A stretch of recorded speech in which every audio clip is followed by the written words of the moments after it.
El día de hoy vamos a hablar del trastorno neurológico funcional. Yo soy Alonso Morales, soy neuropsiquiatra, soy médico por la Universidad Nacional Autónoma de México y soy psiquiatra y neuropsiquiatra egresado del Instituto Nacional de Neurología y Neurocirugía. También tengo algunos cursos en la Universidad Complutense de Madrid y curso de psicofarmacología por American Austrian Foundation. Quisiera hablar primero entonces de la evolución del concepto. Este trastorno inicialmente fue llamado una neurosis histérica de conversión y este término permeó hasta el DSM-2. Después, en el DSM-4 se cambió a trastorno conversivo y finalmente en la última versión del DSM-5 se clasifica como trastorno neurológico funcional. La razón por la que el concepto ha cambiado y por la que se decide utilizar el nombre de neurológico funcional ahora es porque el término es mucho menos peyorativo, más aceptable para los pacientes y evita el debate entre lo físico y lo psicológico, algo que ya veremos a lo largo de la charla. Actualmente está dentro de los trastornos de síntomas somáticos, es decir, estas enfermedades que tienen síntomas que carecen de una correlación clínica con una enfermedad médica establecida. Siempre tiene que haber un patrón de síntomas recurrentes, múltiples y clínicamente significativos. Los elementos centrales de la somatización que caracterizan a todos estos trastornos son los siguientes. El primero es que tiene que haber uno o más síntomas somáticos que carecen de una explicación médica adecuada y que causan un malestar clínicamente significativo. Y todo esto motiva una conducta de búsqueda continua de atención médica. Es decir, los pacientes están continuamente buscando atención médica para sus síntomas. Algo interesante que vale la pena mencionar es que estos síntomas no solamente aparecen dentro de la neurología o la psiquiatría, también aparecen en otras especialidades como el síndrome de intestino irritable en la gastroenterología o la tos crónica en los síntomas respiratorios. Algunos clasifican la fibromialgia como un síntoma funcional o como el dolor pélvico crónico, las alergias que son parte de síndromes sensitivos y en algunas cosas como las palpitaciones y un montón de otras enfermedades. Así que estas no son únicamente del campo del psiquiatra o el neurólogo. Dentro del modelo etiológico podemos entender varias cosas, es decir, hay pensamientos y emociones y conductas excesivas o desproporcionadas en relación a los síntomas, es decir, es esperado, es normal sentirse ansioso, preocupado acerca de un dolor nuevo, acerca de un síntoma que aparece al cual no estamos acostumbrados. Sin embargo, en el proceso de abordaje hay incompatibilidad de los síntomas con alguna alteración médica relacionada.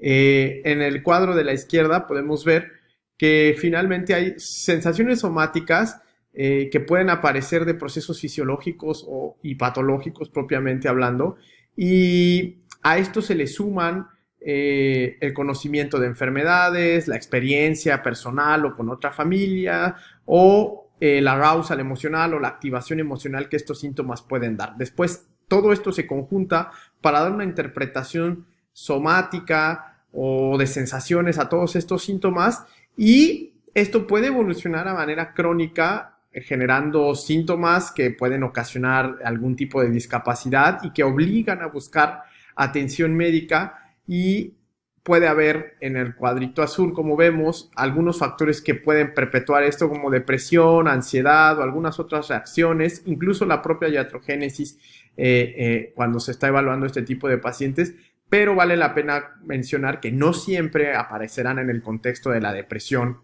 o la ansiedad. Estas enfermedades generalmente son crónicas y tienen un curso fluctuante, de wax and waning, como se dice. Pueden iniciar antes de los 25 años, aunque hay descritos inicio de estos síntomas incluso en niños o en edades mucho más adultas. Los primeros síntomas generalmente aparecen durante la adolescencia, están muy relacionadas con el inicio de la menstruación en mujeres y generalmente ocasionan que el paciente busque atención médica antes de que tienen un año de inicio de síntomas. Generalmente estos llegan a su diagnóstico, por lo menos el 80%, en los primeros 5 años de que empezaron los síntomas. Hay varios factores demográficos que hay que tomar en cuenta para el estudio de estas patologías funcionales. Generalmente la edad, como ya lo comentamos, puede tener algo importante, aunque generalmente en este estudio se ha visto que es de 39 años para las crisis no epilépticas y alrededor de los 44 años para otros síntomas funcionales. Generalmente son mujeres, aunque no únicamente. Son pacientes que están casados y algunos incluso llegaron a estar envueltos en problemas legales y cosas por el estilo. Es muy interesante ver cómo estos síntomas aparecen de manera espontánea y que incluso pueden ser confundidos por el clínico más experto. Es decir, hasta el 20% de los trastornos del movimiento pueden ser trastornos del movimiento funcionales. Es decir, puede parecer que es cualquier otra alteración y en realidad son trastornos del movimiento funcional. Y estos aparecen, como ya lo decíamos, en pacientes jóvenes, pero que van entre los 30 y los 50 años, que es congruente con la bibliografía que mostramos anteriormente.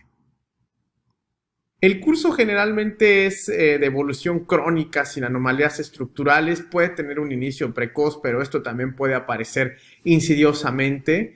Es muy interesante tener en cuenta que estos síntomas pueden aparecer en el contexto de otras enfermedades neurológicas como esclerosis múltiple y epilepsia, pero no únicamente en el contexto de otras enfermedades neurológicas, sino también en el contexto de cualquier otra enfermedad médica.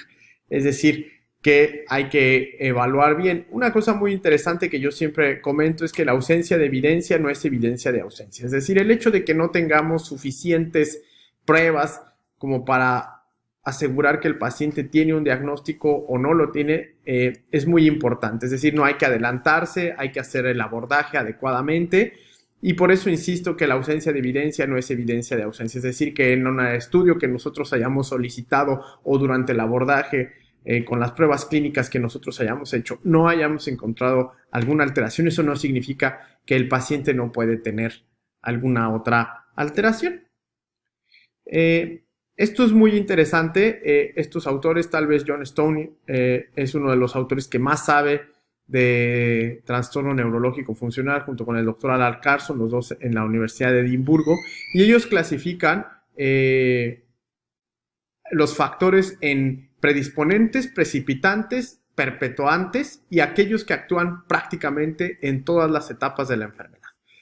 Aquellos que actúan en todas las etapas de la enfermedad son las enfermedades, vamos a decir, orgánicas, es decir, enfermedades que tienen una base fisiológica, las enfermedades psicosociales como un trastorno de la personalidad, que es de lo que más he estudiado, y algunas cuestiones sociales como siempre, como problemas socioeconómicos o una vida con cierta adversidad.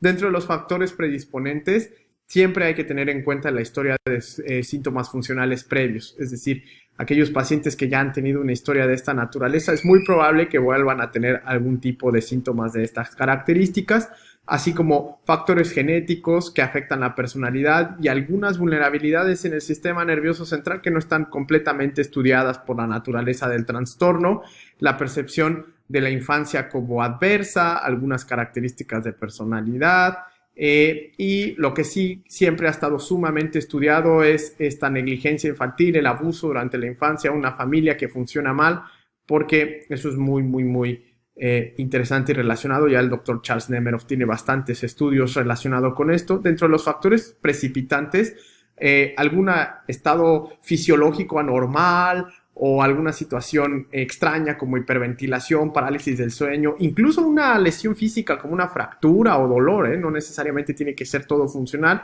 y la percepción de un evento, esto es sumamente importante, la percepción de un evento como inesperado y negativo, es decir, no es que el evento sea como tal negativo, sino que la persona lo tiene que experimentar y lo tiene que percibir como negativo, incluso dentro de un episodio de pánico o un episodio disociativo. Los factores que perpetúan estos síntomas son alteraciones neuroendocrinas e inmunológicas, como las que se han visto en la depresión y en la ansiedad, las creencias de la enfermedad asociadas al paciente y a la familia, y la percepción de de los síntomas como si ya no hubiera ayuda, como si no hubiera salida, como si fueran irremediables. La sensación de no ser creído, es decir, de que las personas no creen que tienen estos síntomas y la evitación de los síntomas. Además, siempre que haya ausencia de seguros médicos o el problema con compensaciones legales o el estigma, que es sumamente importante, todas estas cosas pueden perpetuar los factores y los síntomas del trastorno neurológico funcional. En esta gráfica podemos ver que hasta en el 20% no hay evidencia de evento desencadenante, de tal manera que tenemos que dejar de buscar, aunque haya eventos desencadenantes, no en todos los pacientes vamos a encontrar el evento traumático o el evento que inició los síntomas. Es muy común en los servicios de urgencias o los médicos que evalúan este tipo de pacientes buscar propositivamente si hay un evento que lo desencadenó, y si no lo encuentran, hay como esta sensación de frustración. No, hasta el 20% de los pacientes no hay evidencia de tales situaciones, pueden iniciar súbitamente, pero como vemos en estos cuadritos verdes con amarillo, el trauma y el abuso son características fundamentales, y los estresores de vida también. Estas son los factores como triggerings, pero no siempre aparecen estos eventos desencadenantes. Factores de riesgo, como lo vimos hace rato en la gráfica anterior, el estrés postraumático, la disociación y los problemas familiares, socioculturales, las dificultades de comunicación, fases genéticas, y aquí hablan de 4 factores perpetuantes que son un poquito diferentes, que es la supresión de la expresión de la molestia que genera la enfermedad, la incapacidad de procesar adecuadamente las emociones, y la regulación dinámica entre las redes sensoriomotoras, la minimización de los factores psicológicos y de los factores externos con una sensación de locus de control externo, es decir, nada de lo que me está ocurriendo es culpa mía o responsabilidad mía, sino todo es hacia afuera, todo es responsabilidad del mundo hacia afuera, y factores iatrogénicos. Finalmente se parecen mucho a los factores que comentamos anteriormente, solo que aquí están conceptualizados de una manera que al final nos llevan a esta situación que es la reacción de conversión, que finalmente ahora sabemos que es la reacción neurológica funcional. Hay varios estudios, durante mucho tiempo se creyó que esto tenía solamente un origen puramente psicológico, incluso se hablaba del término psicógeno y del término orgánico como si fueran entidades separadas.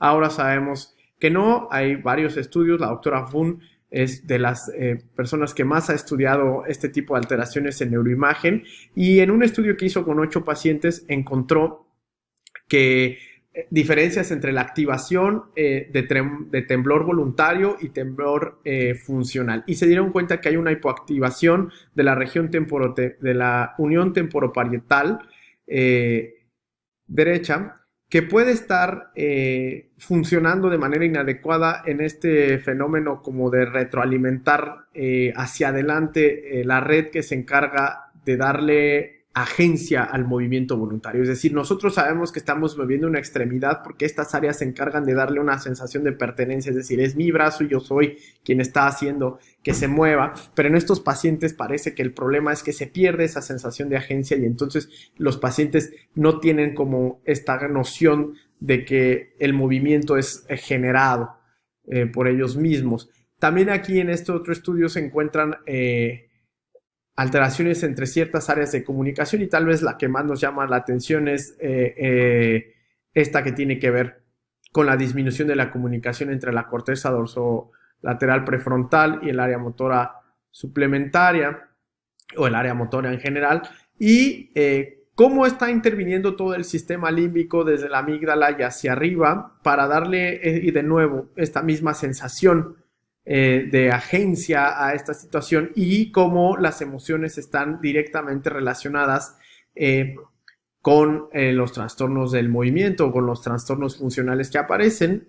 Aquí en este estudio que hizo Nowak vemos algunas teorías de inhibición límbica a través de los loops estriato-talamo-corticales, que tienen que ver con áreas, de nuevo, como vemos en el gráfico, la área premotora, que tiene activaciones, el área sensoriomotora primaria y toda la corteza prefrontal en una suerte de loop en el cual los inputs afectivos o todas las partes que tienen que ver con los inputs afectivos hacen que haya como hipoactivación en estos pacientes y el funcionamiento de estos circuitos que controlan el movimiento no están completamente adecuados, de tal manera que esto nos da otra vertiente para entender el trastorno un poquito más lejos de solamente orígenes psicológicos o psicógenos y acercarnos más a un trastorno más neurobiológico.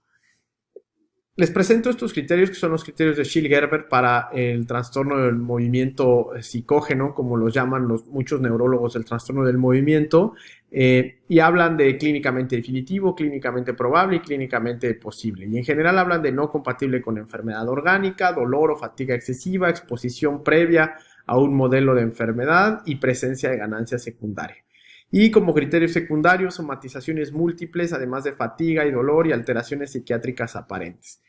Una de las cosas que deciden los nuevos criterios para este tipo de cosas que no les parecieron muy de acuerdo con este tipo de cosas es justo estas últimas frases de alteraciones psiquiátricas aparentes, porque eso de nuevo restigmatiza al paciente, es decir, que si un paciente tiene una alteración psiquiátrica y presenta algún tipo de trastorno del movimiento, algún tipo de debilidad, entonces por automático se le tiene que considerar dentro de los síntomas funcionales, ¿no?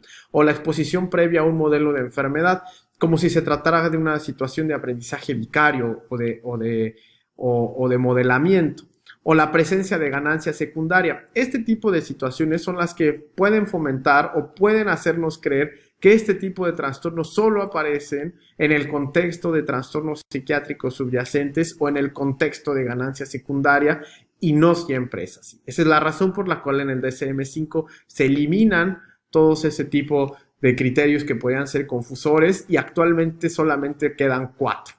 El trastorno de conversión o trastorno de síntomas neurológicos funcionales, como se le llama actualmente, es uno o más síntomas de alteración, función motora o sensitiva voluntaria, que los hallazgos clínicos aporten pruebas de la incompatibilidad entre el síntoma y las afecciones neurológicas o médicas clínicamente reconocidas, que el síntoma o la deficiencia no está mejor explicado por algo trastorno médico o mental y que, obviamente, el síntoma causa muchísimo malestar o deterioro social o laboral en otras áreas importantes del funcionamiento del individuo. Hay varios especificadores ya. Ahora ya podemos hablar de síntomas neurológicos funcionales que tienen debilidad o parálisis con movimientos anómalos como temblor, movimiento distónico, miclonía, trastorno de la mancha. Movimientos anómalos son trastornos de movimientos anormales con síntomas de la deglución. También existen estos fenómenos de deglución funcional con síntomas del habla, con ataques o convulsiones, aunque la mayoría de los que escriben de este tipo de trastornos prefieren hablar de crisis no epilépticas, con anestesia o pérdida sensitiva o algún tipo de parestesia, con síntomas sensitivos especiales, es decir, alteraciones visuales, olfativas, auditivas, o con síntomas mixtos, que no es infrecuente encontrarse pacientes que tienen varias alteraciones de manera concomitante. Nosotros hablaremos específicamente de algunos de estos, no hablaremos de todos los criterios, pero sí haremos énfasis en los más comunes. Para el diagnóstico no hay un estándar de oro, es decir, no hay una prueba, no hay marcadores, no hay, digamos, un estudio específico para este tipo de cosas, dada la naturaleza abigarrada y multifactorial de estos síntomas. No se basa solo en la exclusión, es decir, no es que como ya no encontré otra alteración, entonces es funcional, sino tiene que haber criterios positivos característicos. Esto es muy importante. Durante mucho tiempo se pensó en los trastornos neurológicos funcionales como los diagnósticos de exclusión, como no tiene una distonía respondedora o como no funciona adecuadamente a los tratamientos, entonces debe de ser funcional. No, ahora sabemos que ya hay criterios específicos como los que les mencioné hace rato. Hay que evitar hacer énfasis en un evento traumático, como ya lo hemos mencionado a lo largo de la charla, es decir, no siempre vamos a encontrar un evento desencadenante o traumático en la historia de vida, y si lo encontramos probablemente no tenga a veces relación directa con la aparición de los síntomas. 50% historia clínica y 50% exploración física. En pocos trastornos neuropsiquiátricos la exploración física juega un papel importantísimo como en este del trastorno neurológico funcional. Es decir, ver al paciente, estudiar sus movimientos o la parálisis juega un papel sumamente importante. Los estudios neurofisiológicos pueden ser de utilidad en casos de difícil diagnóstico, es decir, siempre hay que tener en cuenta la posibilidad de que se trate de algún tipo de crisis epilépticas frontales que no son fácilmente descritas o que el temblor cumpla con características extrañas. Eso no significa automáticamente que sea funcional, siempre el apoyarse en los estudios. Hasta el 30% de los trastornos del movimiento orgánicos, por decirles de alguna manera, se diagnostican por error como funcionales y al revés, hasta el 30% de los trastornos del movimiento funcionales se diagnostican por error como orgánicos. Es decir, que hay una situación de ida y vuelta bidireccional en la confusión del diagnóstico. Y la realidad es que esto no habla de la impericia de los médicos o de la incapacidad para hacer diagnóstico, sino de lo complejo y difícil que es hacer la evaluación y el abordaje de este tipo de trastornos. En este estudio de Psychosomatics, que se hizo ya hace algunos años, se estudiaron muchos pacientes que llegaron a las clínicas por síntomas neurológicos funcionales y se dieron cuenta que uno de los principales son las crisis no epilépticas que fueron identificadas por el neurólogo y la debilidad, el dolor de cabeza, el mareo, la sensación como de estar nublado, la fatiga, los problemas de memoria, temblor, alteraciones visuales y tinnitus. Si se fijan, la mayoría, afortunadamente en esta serie, la mayoría de los síntomas fueron identificados rápidamente por el neurólogo que los refería. Sin embargo, fíjense cómo en el dolor hay algunos sesgos, igual que el dolor de cabeza, igual que como en esta sensación de estar nublado. Esto habla de nuevo de que mucho tiene que ver como la manera en la que se aborda a los pacientes y que a veces no son síntomas que sean evidentes desde el inicio, como en el dolor. Por supuesto que las crisis no epilépticas y el temblor y todos esos que son manifestaciones mucho más aparatosas siempre llaman la atención. Claves diagnósticas que son muy importantes y que recomiendan estos autores. Uno, el comienzo agudo. De nuevo, casi siempre tienen un inicio agudo, pero puede ser muy insidioso.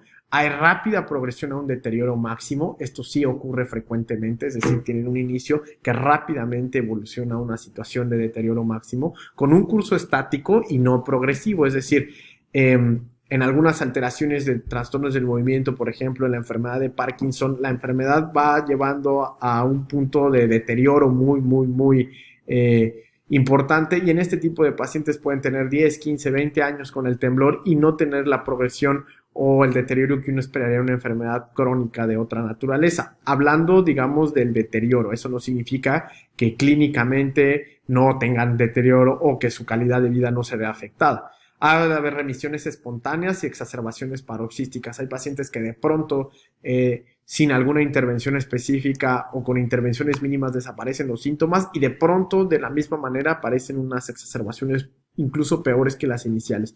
Varían los síntomas en amplitud, frecuencia y distribución. Casi siempre hay discapacidad selectiva para algunas tareas. Hay falta del tratamiento, hay falta de respuesta al tratamiento habitual y habitualmente mejoran con psicoterapia y disminución de la intensidad con algunas maniobras de distracción. Claves diagnósticas para síntomas motores, y me voy a enfocar en el temblor ya que es el más frecuente o es el síntoma neurológico funcional más frecuente. En el temblor funcional el inicio es repentino, bilateral y generalmente se asocia a alguna tarea. Disminuye con la distracción y aumenta con la atención. Es muy inespecífico de reposo, postural o acción, a diferencia de en el temblor orgánico, en el cual el temblor es progresivo, que también puede ser un inicio súbito, por supuesto, en el caso de algunas alteraciones vasculares, pero habitualmente es progresivo, con un comienzo unilateral, que no se asocia a alguna tarea específica y que aumenta de alguna manera con la distracción y disminuye con la atención. Generalmente selectivo a reposo, postural o acción, excepto el temblor de Holmes que aparece en cualquiera de sus tres fases. Cuando se está evaluando a los pacientes con temblor funcional, generalmente hay algunas maniobras como las de distracción o atrapamiento, en las cuales pedimos a los pacientes que hagan algunos movimientos secuenciados y se modifica el trastorno de movimiento funcional.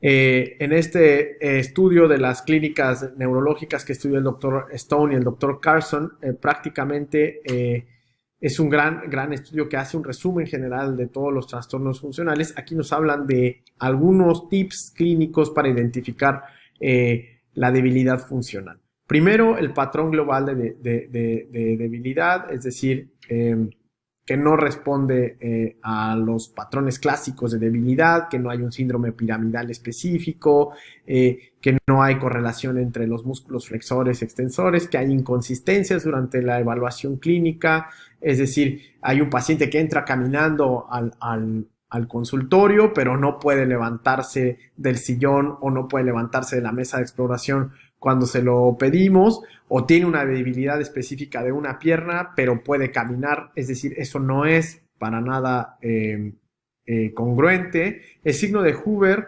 que habla de que se aplica con la fuerza contralateral cuando le pedimos a un paciente que haga la extensión de la cadera contra resistencia, y esa es una muy buena manera de evaluar los síntomas de debilidad funcional. Algunos problemas con la marcha, es decir, cuando se ve que hay una alteración de una sola pierna o que hay como una debilidad de una pierna, el paciente puede arrastrar los pies, es decir, y tomar una postura como inclinada.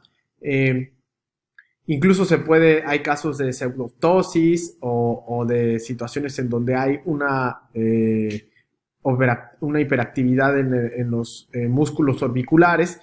Estos son algunos tips que uno puede tomar en cuenta durante la exploración de estos síntomas. Aquí tenemos la maniobra de Hoover, ¿no? Es decir, que se pone una mano debajo de la otra, una mano debajo de la pierna, mientras se hace la extensión de la cadera.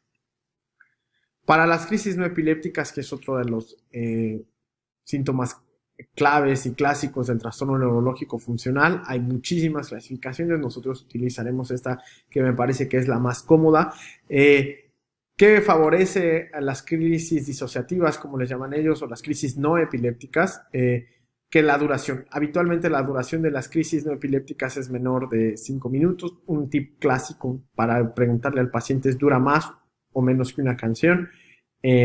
Habitualmente en las crisis no epilépticas la duración es mucho mayor de 5 minutos. Hay un curso fluctuante, es decir, empeoran, remiten. Incluso durante el mismo evento puede haber situaciones muy aparatosas, pero que van y vienen y se quitan. Generalmente hay movimientos rítmicos asíncronos, movimientos pélvicos, movimientos de la cabeza que le dicen side-side, que es decir, de no, o hacer estos movimientos de un lado a otro. Los ojos cerrados, llanto ictal, como le llaman algunos de autores, y aunque no es patognomónico, podríamos decir que una de las preguntas claves es: ¿usted se acuerda del evento? Es decir, ¿usted recuerda, podría oír a sus familiares o a las personas que estaban alrededor de usted mientras tenía el evento?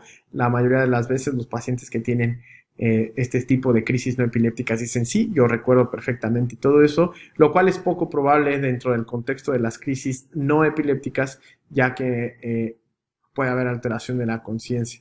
¿Qué no son discriminadores útiles pero que nos pueden dar alguna idea? La mordedura de la lengua, es decir, a menos de que se hayan mordido la zona lateral de la lengua, la incontinencia, el inicio gradual, que no sean estereotipadas, porque esto también puede ocurrir dentro de las crisis frontales, y hay crisis frontales que tienen movimientos muy abigarrados y que no podríamos clasificar clínicamente. ¿Sí? Opistótonos, porque digamos clásicamente una de las cosas que se caracterizaba es que si había opistótonos fuera del contexto del tétanos, alguna otra enfermedad, entonces probablemente se trataba de algo funcional, pero tampoco es un discriminador interesante en estos nuevos estudios. El doctor Kurt Lafrance es probablemente el autor que más sabe de crisis no epilépticas en el mundo, y él habla de otros factores que también tenemos que tener en cuenta, y él sí usa el trastorno de crisis no epilépticas, ¿no? La duración, el curso fluctuante, los movimientos asíncronos, como ya los hablamos. Uno de los signos que sí favorece crisis epilépticas es que pueden aparecer en el sueño fisiológico, la confusión posictal y esta respiración clásica ictal. y algunos síntomas indeterminados, como ya los dijimos, ¿no? La incontinencia y todo este tipo de cosas que no están bien clasificadas. Ojo, el hecho de que un paciente tenga crisis no epilépticas no significa que no pueda tener epilepsia. De hecho, hay coexistencia del 5 al 20% con crisis frontales. Y incluso las crisis no epilépticas pueden aparecer en el contexto de crisis de pánico. Es decir, es importante tener en cuenta que un paciente puede tener crisis no epilépticas y crisis epilépticas, ¿de acuerdo? Dentro del abordaje de los síntomas funcionales, vale la pena entender una situación. Los síntomas neurológicos funcionales pueden ser igual o incluso más discapacitantes que los síntomas neurológicos. Es decir, el hecho de que sean funcionales o el hecho de que no tengan una correlación neuroanatómica específica no significa que no generen discapacidad. Por el contrario, pueden ser igual de discapacitantes, incluso a veces más, porque el paciente tiene esta sensación de desamparo de, bueno, y si no es mi cerebro, entonces, ¿qué es? Hasta el 25 a 50% de los pacientes con distonía, por poner un ejemplo, pueden ser confundidos inicialmente con un trastorno neurológico funcional. Es decir, como se dan cuenta, esta situación es bidireccional, puede ir y regresar. Y hasta el 10% de los pacientes con síntomas de EBC agudo generalmente son funcionales. Es decir, ya se ha visto pacientes que pueden llegar con algún tipo de debilidad súbita ante alguna situación específica y terminan siendo trastornos neurológicos funcionales. De nuevo, esto no significa que si el paciente tiene algún antecedente psiquiátrico, incluso se descarte la posibilidad de que tenga una enfermedad vascular o alguna situación de esta naturaleza, porque también puede ocurrir lo contrario. Anecdóticamente, hay muchos casos de pacientes que inicialmente fueron clasificados como funcionales y tras hacer los estudios adecuados se descubrió una patología médica subyacente. Esto no significa que los neurológicos funcionales no sean patología médica como tal. Sin embargo, nos referimos al término de que haya una lesión estructural que pueda explicar los síntomas. Dentro del abordaje, de nuevo, ¿qué buscar? A ver, lo más importante, como todo, es si uno va a hacer el abordaje de este tipo de pacientes, empezar de cero y empezar limpio, haciendo, vamos a decir, una búsqueda sistemática de los síntomas. ¿Qué síntomas son los que tiene el paciente? ¿De acuerdo? Es decir, no creer en todos los diagnósticos de las notas. Habitualmente estos pacientes han pasado por muchísimos médicos, han pasado por muchísimos especialistas y cada uno da una perspectiva diferente. Valdría la pena reiniciar el abordaje y si uno tiene dudas, replantearse si el abordaje ha sido el adecuado. ¿Qué puede hacer? No precipitar diagnóstico de depresión o ansiedad. El hecho de que no haya, como lo dijimos al principio, la ausencia de evidencia no es evidencia de ausencia y el hecho de que no haya algún síntoma evidente no significa que el paciente está deprimido o ansioso y que eso es una manifestación somática de sus síntomas. Tiempo de inicio y evolución es muy importante tener eso en cuenta, ya lo hablamos. El hecho de que lleve mucho tiempo o poquito tiempo puede ser un dato clínico importante, pero siempre hay que tener en cuenta que hay otras enfermedades que pueden tener también cursos crónicos. No hacer un diagnóstico funcional solo porque hay comorbilidad psiquiátrica o trastorno de personalidad. Es fácil caer en la tentación de dar diagnósticos de esta naturaleza cuando el paciente tiene alguna patología psiquiátrica o algún tipo de característica de personalidad evidente. No hay que caer en esa situación. Siempre hay que buscar síntomas disociativos porque aunque se encuentran dentro de un globo de síntomas diferentes, no son mutuamente excluyentes. No hay que descartar el diagnóstico solo porque todo parece normal. Eso es muy importante. De nuevo, ya los hemos comentado anecdóticamente, hay casos de pacientes que terminan con algunas otras alteraciones y que finalmente fueron diagnosticadas en un inicio como neurológicas funcionales. Siempre buscar síntomas funcionales previos, si se estaban bien tipificados y si el clínico que los evaluó ya los había clasificado como funcionales, tenerlo en cuenta, pero siempre recordando el primer punto de este cuadro, que es no creer en todos los diagnósticos de las notas, ¿ok? No usar un prejuicio clínico, es decir, si el paciente parece que está fingiendo o parece que o está obteniendo alguna situación, no caer en esa tentación nuevamente, siempre preguntar qué pasó con otros médicos. Son pacientes que tienen por sus características muchas dudas, muchas preguntas, en algunas ocasiones pueden ser muy demandantes y esto puede generar una muy mala relación con el médico y que puede intervenir directamente en la manera en la que son evaluados. Estos pacientes no están fingiendo, hay que tener eso clarísimo, no son pacientes que finjan sus síntomas, son pacientes que están en sufrimiento. Dentro del abordaje, también es importante hacer desde el punto de vista neurológico o neuropsiquiátrico una resonancia magnética porque nos puede dar muchísima información acerca de lo que está ocurriendo en el cerebro de manera estructural, tener cuidado con los hallazgos, un videoelectroencefalograma si estamos sospechando de crisis no epilépticas, porque esto habitualmente relaciona el evento de la crisis con un correlato eléctrico. ¿Ok? Una evaluación por experto, y aquí me quiero detener un momento, ¿a qué me refiero con una evaluación por experto? Si el psiquiatra que está evaluando este tipo de trastornos neurológicos funcionales considera que hay algo que no queda completamente claro, la opinión del experto en este tipo de trastornos tiene una validez importantísima, eso ha estado descrito en varios artículos, y es decir, si el síntoma es un trastorno neurológico funcional, digamos, de trastorno del movimiento, mandarlo con un neurólogo especialista en el trastornos del movimiento para que él haga una evaluación pertinente y nos diga, a mí no me parece que esto caiga dentro de cuáles o tales características. Si la sospecha es de crisis no epilépticas, mandarlo con un especialista en epilepsia para que haga la semiología adecuada y para que haga el abordaje adecuado, porque la evaluación por el experto nos permite tener un contexto muchísimo más claro acerca de lo que está ocurriendo con el paciente. De cualquier modo, siempre hay que solicitar cualquier otro estudio que ayude a descartar o a confirmar la patología que se sospecha, pero de nuevo, sin caer en excesos. Una de las cosas que veremos más adelante es que tampoco la sobreatención es benéfica para este tipo de pacientes porque reafirma la condición.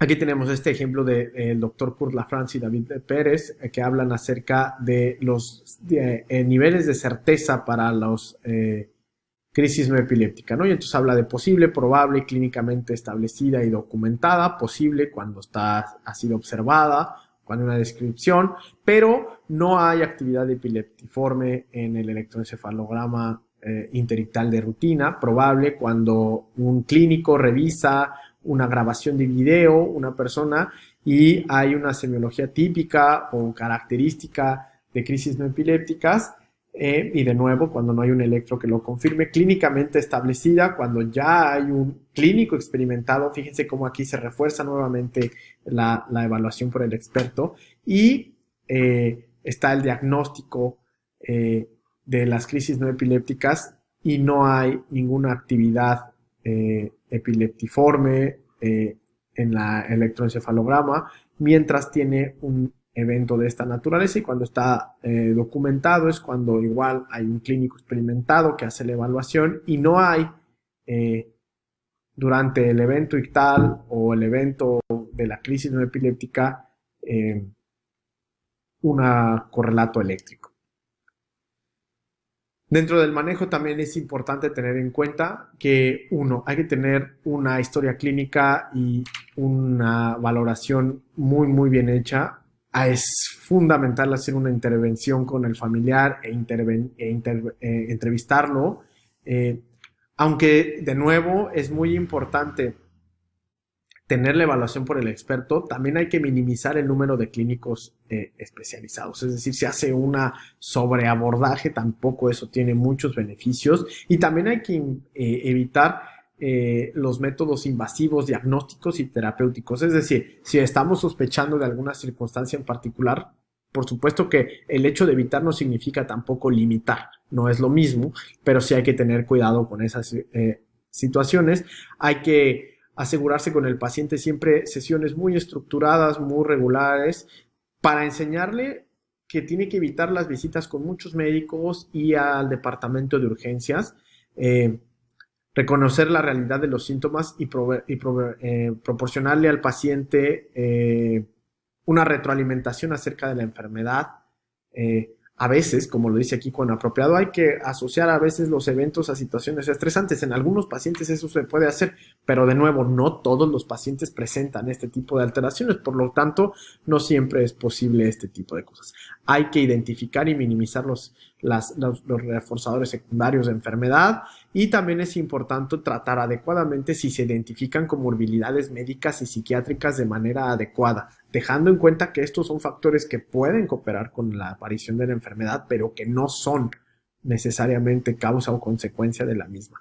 Terapia cognitivo-conductual, que es de las que más evidencia, si no es que la que más evidencia tiene, hacer tratamientos como lo hacen los terapeutas, con un contrato, con frecuencia, duración y número de sesiones bien especificadas, con metas bien especificadas. Siempre tener en cuenta que el paciente tiene que tener una buena actitud hacia sus emociones, tener un diario acerca de cómo la está pasando, promover siempre actividad física, social y recreacional para tratar de incorporarlo al máximo a sus actividades, actividades diarias de relajación y ejercicio, y sobre todo promover el control del paciente y su propia autonomía, es decir, ayudarle a quitarse este autoestigma de enfermo y este autoestigma de incapacidad y tratar de ayudarle a que tenga una mejor calidad de vida. Por supuesto, en la farmacoterapia siempre se prefiere evitar drogas que generen algún tipo de hábito, como las benzodiazepinas, evitar medicación por razón necesaria, siempre explicarle al paciente que hay otras maneras de entrar a resolver este tipo, y utilizar medicamentos antidepresivos cuando es apropiado.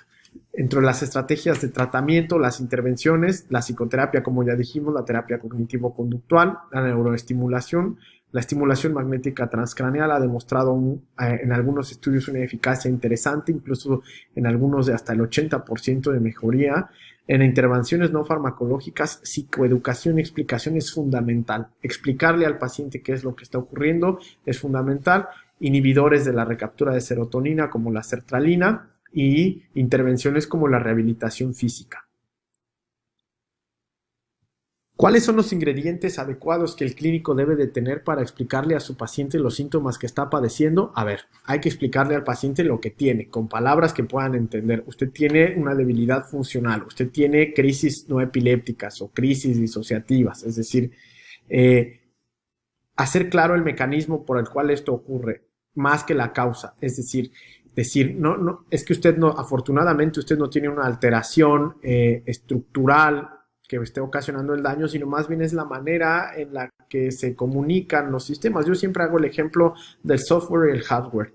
En estos tiempos de computación, al paciente le queda muy claro que no es un problema del hardware, sino que es el software el que no está funcionando bien, y parece que les queda muy claro a la mayoría. Explicarles cómo hicieron el diagnóstico sin caer en sobreexplicaciones, por supuesto, explicarles lo que no tienen, es decir, eso también es muy importante. Usted no tiene epilepsia, usted no tiene esclerosis múltiple, usted no tiene estas cosas. Hacer énfasis en que esto es un trastorno relativamente común, que hay muchos pacientes que tienen muchos síntomas. También dejar muy en claro que estos síntomas son reversibles, es decir, que muchos de los pacientes, al no tener una lesión estructural, tienen cierto grado de reversibilidad y que el potencial de mejorar es muy alto.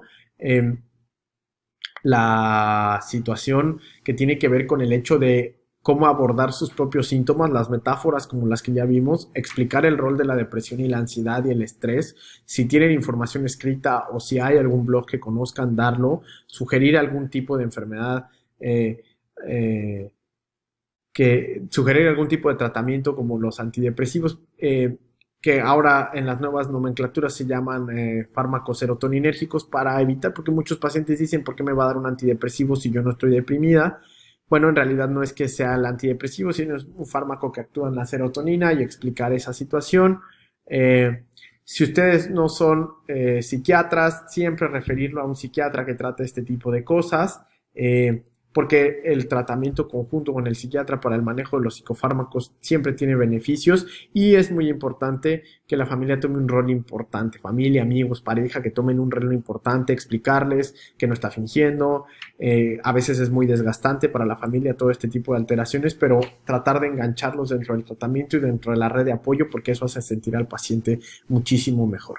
Hay mucha evidencia de que los antidepresivos o fármacos serotoninérgicos son efectivos incluso en ausencia de depresión. Eso hay que enfatizarlo siempre con los pacientes. Y aunque no hay evidencia de que uno sea superior a otro, por alguna razón en muchos estudios se prefiere la sertralina, de tal manera que es algunos de los que tienen más evidencia. Y aquí un ejemplo de tratamiento de crisis no epilépticas del doctor Lafrance. En este metaanálisis se evaluó 5 estudios acerca de pacientes con varias intervenciones, entre las que se dieron cuenta que en la mayoría mejoraron los síntomas utilizando sertralina, utilizando terapia cognitivo-conductual, utilizando incluso grupos de educación o de psicoeducación, porque es muy interesante ver cómo el tratamiento conjunto es mucho mejor. Terapia, fármaco, grupos de autoayuda y una sensación de pertenecer son muy importantes para mejorar en este tipo de pacientes. 1/3 de los pacientes estará libre de síntomas a lo largo de los años y en el seguimiento. Algunos otros no quedarán completamente libres de síntomas, pero tendrán algunas recaídas pequeñitas, pero con el tratamiento la mejoría es importante. ¿Cuáles son los factores del mal pronóstico? La creencia de daño, es decir, que hay alguna situación estructural y que el médico lo está ocultando. La molestia con el diagnóstico. No son pocos los pacientes que prefieren tener una enfermedad neurológica, decir que esto es una enfermedad mental o que es una enfermedad de que no pueden controlar su movimiento. El estigma juega un papel muy importante en este trastorno. El retraso en el diagnóstico. Hay una sensación de perpetuación del daño y los trastornos de personalidad también juegan un papel importante, así como el antecedente de abuso sexual. En la intervención psicoterapéutica que más evidencia tiene es la TCC. Muchos pacientes incluso mejoran y tienen sus tasas de estabilidad gracias a que continúan en terapia. Y aquí mostramos un ejemplo muy interesante acerca de un pensamiento viejo versus uno nuevo, hablando por ejemplo en los ataques no epilépticos, de qué me está pasando, me voy a morir en alguno de estos ataques, y en el nuevo pensamiento lo que se cambia es voy a estar en un estado de mucha más tranquilidad y me voy a tratar de calmar un poquito como ocurriría en un ataque de pánico. Una conducta anterior sería evitar salir a algún lado, estar preocupada continuamente por los ataques, y en una nueva conducta sería tratar de utilizar algunas técnicas de distracción mientras me estoy dando cuenta o me estoy percatando de que estoy teniendo algunos de estos síntomas. En la debilidad funcional, por ejemplo, tenemos que esta idea de que voy a tener esclerosis múltiple, que voy a acabar en una silla de ruedas, nadie me cree. Y después el nuevo pensamiento, bueno, esto no es raro, es normal, pero parece que voy a estar mucho mejor. Y dice el doctor que cuando no estoy pensando, no estoy tan teniendo este focus de atención, mis síntomas mejoran.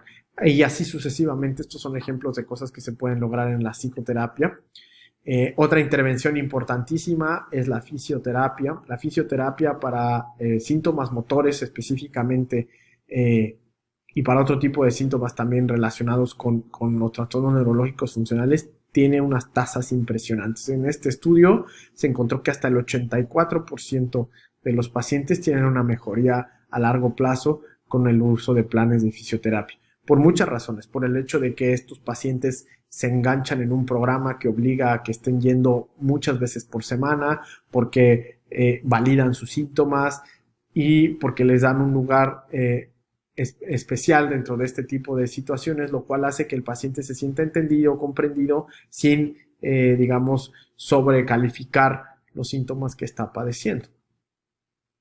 Finalmente, como conclusiones, podríamos tener estas 3 que me parecen muy importantes. Número 1, sí es importante aceptar el rol de los factores psicológicos en un contexto adecuado, pero no insistir en ellos o en la exploración extensa del trauma psicológico subyacente. A lo largo de la plática les mostré algo de evidencia de que sí, los factores psicológicos juegan un factor muy importante, pero no son los únicos. Entonces, tratar y de empeñarse de buscar algo que esté ocasionándolos no nos va a llevar a ningún lado. No hay evidencia de que apoye la intervención farmacológica específica para el síntoma. ¿A qué me refiero con la intervención farmacológica específica por el síntoma? Es decir, si el trastorno neurológico funcional es temblor específicamente, no va a haber ningún beneficio de darle medicamento para el temblor esencial o para el temblor asociado a enfermedad de Parkinson, ninguna de esa naturaleza, porque la realidad es que la fisiopatología del trastorno es completamente diferente, de tal manera que no hay beneficios de esa intervención farmacológica específica.